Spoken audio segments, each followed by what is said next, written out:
You have serious injuries, but the driver who hit you only has a 30K insurance plan. Unfortunately, that is a common occurrence. People have serious injuries, and the at fault driver has very low insurance limits or no insurance. It's tragic because people get badly hurt and there's nowhere near enough insurance to pay the bills. Still, come talk to me about that case. One of the things that we do for our clients is we make certain that if there's any other insurance out there anywhere else, we find it and we go after it. Second thing we can do after we figure out there's no more money except that insurance, we get all that insurance, but then we negotiate with the hospital, the ambulance, with any of the medical providers and get them to cut your bills drastically. This is a great time for everybody to be reminded if you do not have uninsured motorist as part of your insurance coverage, go and get it.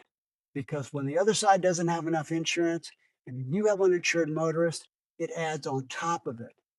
You were hit, but you were speeding. The other driver is mostly at fault, but not 100%. So in Louisiana, we have a system of injury law called comparative fault. What does that mean? You compare your fault and the other driver's fault. It's perfectly okay if you are partially at fault. Now, where it's not okay, under recent changes under Louisiana law, the jury decides that you are more than 50% at fault. You're 51% at fault or greater, then you may not be able to collect anything from anybody. That's especially where you need a good personal injury lawyer who knows how to try cases in the courthouse, has been to court against these insurance companies many times and won verdicts against them.